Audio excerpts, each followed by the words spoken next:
Hi అండి. నేను మీ Vandana. Welcome back to Vandana natural kitchen. ముందుగా అందరికీ వినాయక చవితి శుభాకాంక్షలు.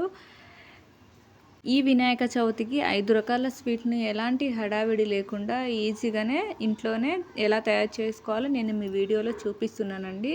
ఒక కప్పు బియ్యం పిండిని తీసుకొని అందులోకి పావు కప్పన్ని వాటర్‌నైతే యాడ్ చేసుకొని కొంచెం కొంచెంగా యాడ్ చేసుకుంటా కలపాలండి.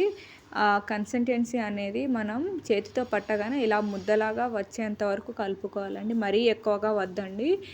ఇక కలుపుకున్న దాన్ని 1 అవర్ ఒక ప్లేట్ బోర్లించి పక్కన పెట్టుకోవాలండి. అలా కలిపిన తర్వాత అదే టైంలోకి శనగపప్పును తీసుకోవాలి. శనగపప్పును తీసుకొని దాన్ని కూడా ఒక 1 అవర్ వరకు నానబెట్టాలండి. టైం లేకపోతే 30 మినిట్స్ చాలండి.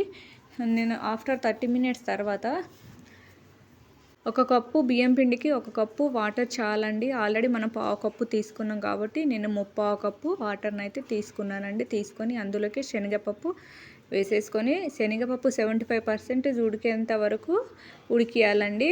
ఒక కప్పు బియ్యం పిండికి హాఫ్ కప్పు బెల్లం చాలండి. స్వీట్ మరీ ఎక్కువ మరీ తక్కువ కాకుండా కరెక్ట్గా అయితే సరిపోతుందండి.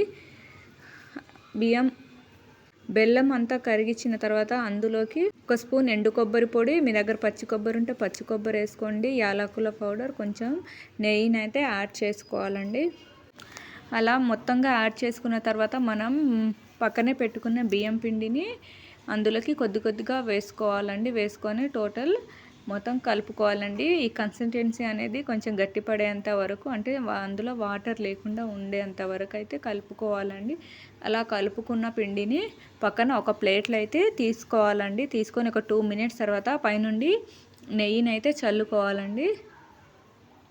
అలా నెయ్యిని చల్లుకొని టోటల్గా అంతా పిండిని కలుపుకోవాలి. వినాయక చవితి అయితే కంపల్సరీ 3 ప్రసాదాలు అయితే, అంటే నైవేద్యాలు అయితే వినాయకుని అయితే సమర్పించాలండి ముందు రోజు. ఇక టైం లేని వాళ్ళు 3, ఇక కొంచెం మనకు టైం ఉందంటే 4, 5, 6 అలా 11 లేదా 9 వరకు అయితే మనము నైవేద్యాలను అయితే చేసుకోవాలండి. నేనైతే దీంట్లో 5 రకాల నైవేద్యాలను అయితే చేసినానండి. ఒకటే పిండితోని నేను డిఫరెంట్ షేప్స్ అయితే ఈ నైవేద్యాలను చేసుకున్నానండి. ముందుగా లడ్డూలు చేసుకున్నానండి, అంటే అదే ఉండ్రాళ్ళండి. ఉండ్రాళ్ళ తర్వాత ఈ మోదకాలు చేసుకున్నా, తర్వాత అరిసెలు లెక్క చేసుకున్నాను. మళ్ళీ కుడుములు కూడా చేసుకున్నాను. అందులోకి ఫ్లవర్ కూడా చేసుకున్నానండి. 5 రకాల నైవేద్యాలని చేసుకొని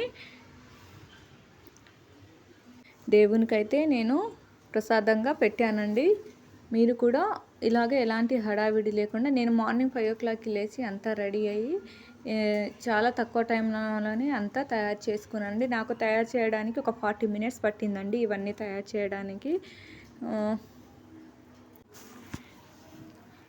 చూడండి, మేము ముందుగా అయితే ఇలా చేసుకున్నానండి. వడల లెక్క చేసుకుంటే మా పాప అన్నది కదా, మమ్మీ అన్నీ సేమ్ అవుతున్నాయని దీన్ని ఫ్లవర్ షేప్ చేసేయనంటే సరే అన్నట్టు వీటిని ముందుగా వడ చేసుకున్న తర్వాత వాటిని చిన్న చిన్నగా పైనుండి ఫ్లవర్స్ అయితే గీసేసుకున్నానండి. ఇది వచ్చేసి టీత్ స్టిక్ అండి. వాటితోని మనం ఈజీగా అన్ని మోదకాలు అవన్నీ ఈజీగా ఫ్లవర్ షేప్స్ అన్నీ తీసుకోవచ్చండి. ఇలా చేసుకున్న దాన్ని ఇడ్లీ పాత్రలో అయితే తీసుకుని మళ్ళీ ఉడకబెట్టినండి. ఇడ్లీ పాత్రలో ముందుగా కింద అయితే కొంచెం నెయ్యిని అయితే యాడ్ చేసుకున్నానండి. నెయ్యిని అంతా కలుపుకున్న తర్వాత ఒక్కొక్క షేప్ని ఒక్కొక్క ప్లేట్లో అయితే తీసుకొని ఇడ్లీ ప్లేట్లో వేసుకొని ఉడకనిచ్చానండి. అలా ఉడికిన తర్వాత మళ్ళీ సపరేట్గా బయటికి తీసేసుకొని మళ్ళీ ఏ షేప్కి ఆ షేపు వేరే ఒక ప్లేట్లో వేసుకొని 5 రకాల నైవేద్యాలను అయితే తయారు చేసుకున్నానండి. నేనైతే ఇంట్లోనే వినాయకుని పెడుతున్నాను కాబట్టి నేను 5 రకాల నైవేద్యాలు చేసి దేవునికి, అంటే వినాయక చవితి రోజు చేశానండి. ఇది అండి ఇవాల్టి స్పెషల్. నచ్చితే లైక్ అండ్ షేర్ చేయండి. సబ్స్క్రైబ్ చేయడం మాత్రం మర్చిపోకండి. మీరు ఇలా ట్రై చేశారా?